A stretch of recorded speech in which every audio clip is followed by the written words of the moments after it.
எனக்கு ஜீசஸ் வேண்டாம். Because I am a Brahmin.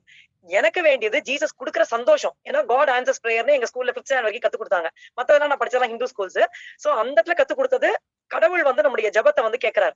அப்ப ஜீசஸ ப்ரே பண்ணி சந்தோஷத்தை மட்டும் வாங்கி பாக்கெட் குள்ள போட்டுக்கணும். I don't want Jesus.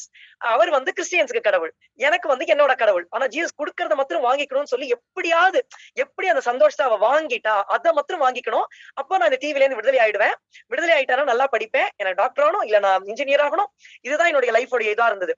அப்படி போய் அவட்ட அட்வைஸ் பண்ண போனப்போ திரும்பி சத்தியத்தை சொல்ல ஆரம்பிச்சா.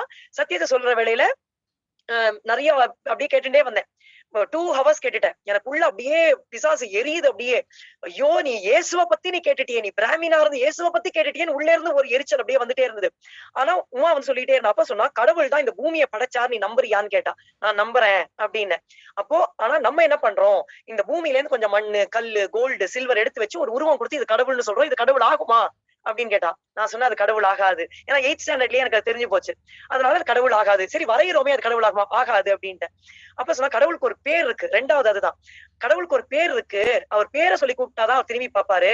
உன் பேர் வந்து கௌரி, உன்னை ஷீலான்னு கூப்பிட்டா நீ திரும்பி பாப்பியா அப்படின்னு கேட்டா. நான் ஏன் திரும்பி பாக்குறேன், எனக்குன்னு ஒரு டிக்னிட்டி இருக்கு, எனக்குன்னு ஒரு ரெஸ்பெக்ட் இருக்கு, மரியாதை கொடுத்து என் பேரை சொன்னா நான் உன்னை திரும்பி பாப்பேன் அப்படின்னு. அதே மாதிரி கடவுளுக்கு ஒரு பேர் இருக்கு, நீ வந்து கடவுள் பேரை சொல்லி கூப்பிடணும் அப்படின்னா. இந்த மாதிரி ரொம்ப பேசிட்டேன்.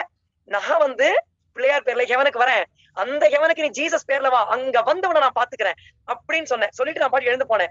உமா சொன்னா அப்படியா, அப்படின்னா நீ சொல்ற அந்த இந்து கடவுள் தான் உன்னுடைய பாவங்களுக்காக ரத்தத்தை சிந்தி உயிர் கொடுத்திருந்தா அவர் பேர்லயே வா அப்படின்னு சொல்லி நகர்ந்து போயிட்டான். அந்த 2 hours சொன்னதுல ஒரு 2 காரியம் என்னன்னா, ஒண்ணு ரிக்வேதத்துல இருக்கு பிரஜாபதி வந்து நமக்காக யாகமாகி உயிரை கொடுப்பாரு, அந்த ஒரு காரியமும் பைபிள்ல ரத்த சிந்துதல் இல்லாமல் பாவ மன்னிப்பு உண்டாகாது. இந்த 2 காரியத்தை சொல்லி கொடுத்தா எனக்கு அப்ப புரியல. இதை உமா வந்து சொல்றா. இப்போ உன்னுடைய இந்து கடவுள் உனக்காக ரத்த சிந்தி உயிர் கொடுத்திருந்தாருன்னா அவர் பேர்லயே நீ எவனுக்குவான்னு சொல்லி நகர்ந்து போயிட்டா. நான் அப்படியே மாடியில நின்று எனக்கு என் வாழ்க்கையில பெரிய இடி அதுதான். ஏன்னா நான் சின்ன வயசுல நினைவு தெரிஞ்சதுலயே நான் உண்மையா கும்பிட்டு வரேன். ஆனா அவர் என்னுடைய பாவங்களுக்கு பரிகாரமே பண்ணல.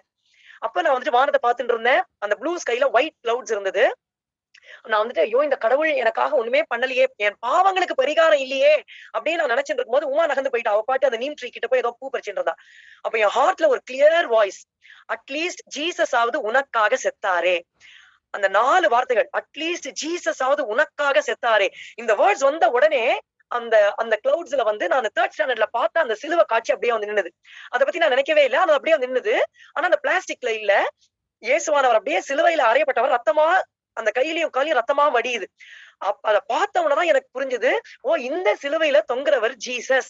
இந்த ஜீசஸ் தான் என்னுடைய பாவங்களுக்காக ரத்தத்தை சிந்தி உயிர் கொடுத்தார். அப்போ ஜீசஸ் தான் உண்மையான கடவுள்.